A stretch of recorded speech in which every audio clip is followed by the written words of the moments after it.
Assalamualaikum warahmatullahi wabarakatuh. Selamat pagi teman-teman JL Trader semua. Alhamdulillah kali ini saya baru bisa bikin konten lagi ya. Konten tutorial cara menganalisa market forex menggunakan teknik BPMA dengan cara multi time frame. Bagi teman-teman yang banyak komen tentang multi time frame yang masih belum paham, saya akan ulangi lagi ya teman-teman.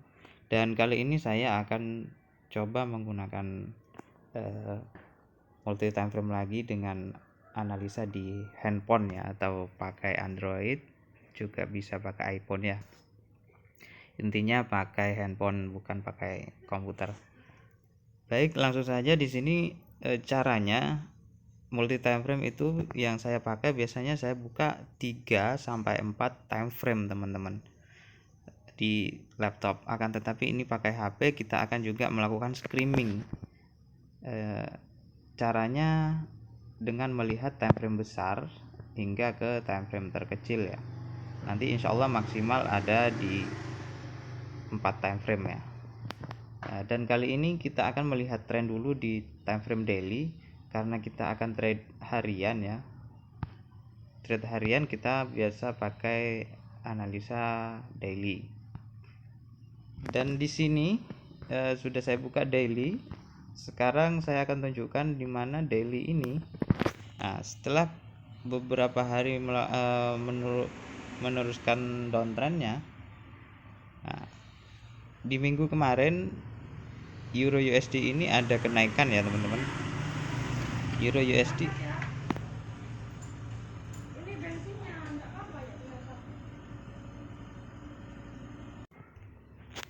di time frame daily ini, sekarang harga membentuk CSAK ya, arah kukuh buy, dimana dalam BBMA ada beberapa istilah ya. Ada CS arah awal dan CS arah kukuh buy. CS itu adalah candlestick ya. Apa itu candle arah stick? CSAK, candlestick arah kukuh buy. Candlestick arah kukuh buy yaitu candle yang mampu close di atas daripada MA5, MA10 high ya, yang berada di sini, yang sudah saya indikator moving average yang warna biru ya. Terjadi closing candle di atas daripada garisan-garisan ini dengan mid BB. Akan tetapi kita tidak serta-merta melakukan entry buy langsung sebelum kita melakukan screening time frame. Nah, ketika candlestick seperti ini, kita harus lihat history yang berada di samping kiri. Nah, dimana di sini tren kuatnya adalah tren sell, dan sekarang berada di area re-entry buy ya. Tapi ini belum masih berada di re-entry buy. Dan kemungkinan, jika kita lihat di sini ada bearish engulfing yang juga perlu kita perhatikan ketika kita menggunakan teknik-teknik lain. Mungkin teman-teman juga pernah mempelajari ini, namanya ada nama-nama bearish engulfing, supply demand, SNR kayak gitu. Jadi teman-teman kemungkinan pernah mempelajarinya.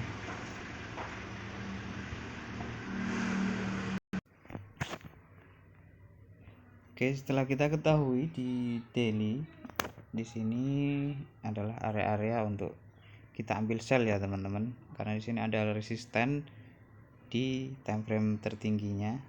Di sini biasanya di weekly dia adalah MA5, MA10 nya. Nah, kalau kita lihat di weekly, di sini berada di area tertinggi minggu kemarin. Akan tetapi dia bisa jadi masih naik ke area-area yang berada di sini, menempuh MA10 di high. Oke, lanjut. Setelah kita ketahui daily-nya dia membentuk arah kukuh, kemungkinan besar dia akan mencari re-entry re-entry di daily yang berada di MA510 low. Nah, inilah area re-entry-nya jika kita ambil buy. Akan tetapi jika kita hubungkan dengan hukum candle yang lain, di sini juga ada tempat yang perlu dituju oleh sebuah price. Artinya jika dia turun ke bawah, maka stop lossnya kita biasanya di area-area bawahnya ini kalau memang kita menggunakan teknik supply demand.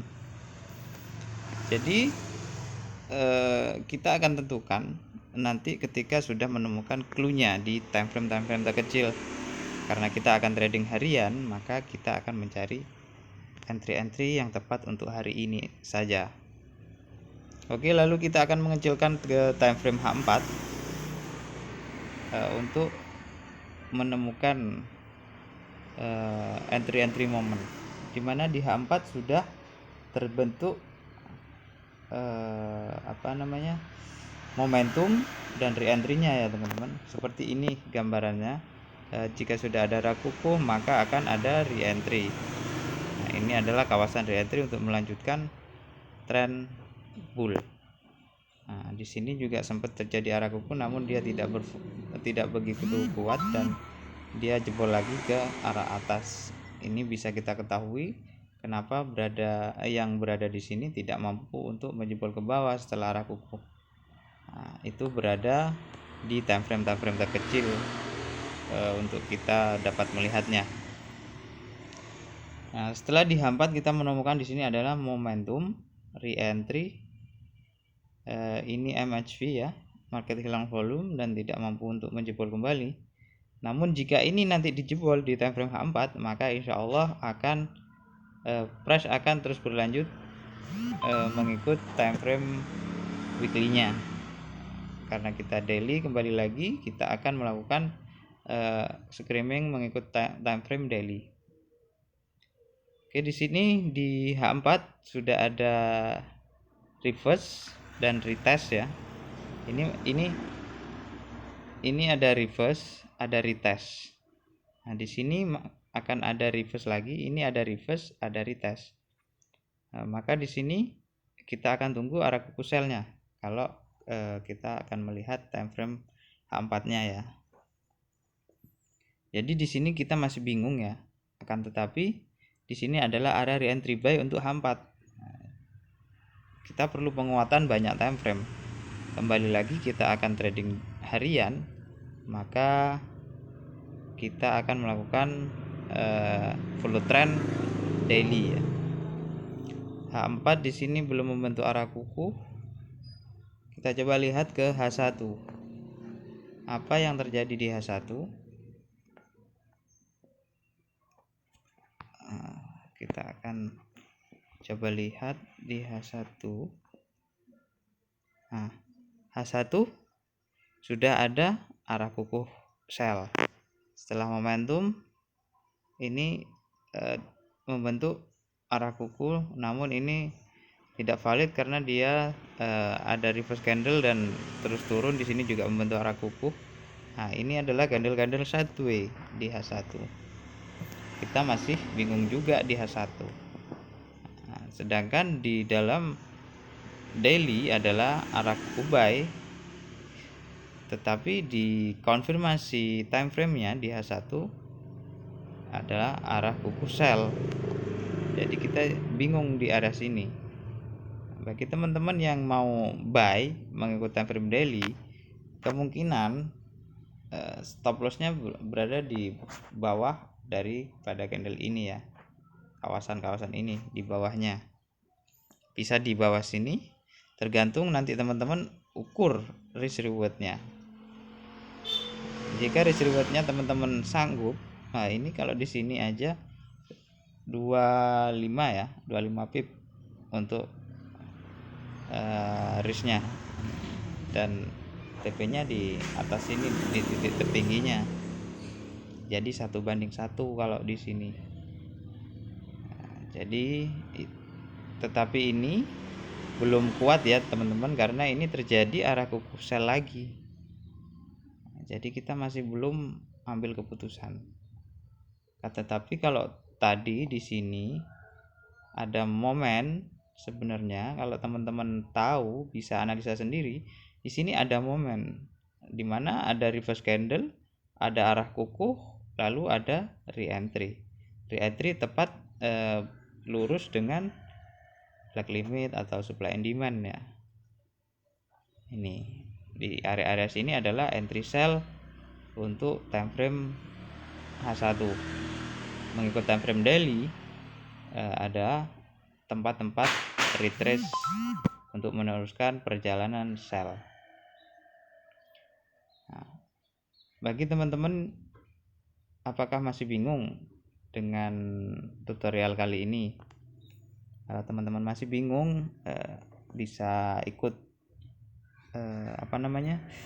bisa ikut materi expertnya ya, bisa ikut bimbingan belajarnya, nggak mahal kok, bisa teman-teman nanti japri saya aja, saya akan support teman-teman untuk menganalisa lebih detailnya lagi. Jadi mungkin seperti ini dulu analisa multi time frame kali ini. Semoga ini dapat memberikan kejelasan untuk teman-teman, dan yang masih bingung silahkan japri saya. Insya Allah saya akan membantu support lebih maksimal lagi. Oke, saya akhiri. Wassalamualaikum warahmatullahi wabarakatuh.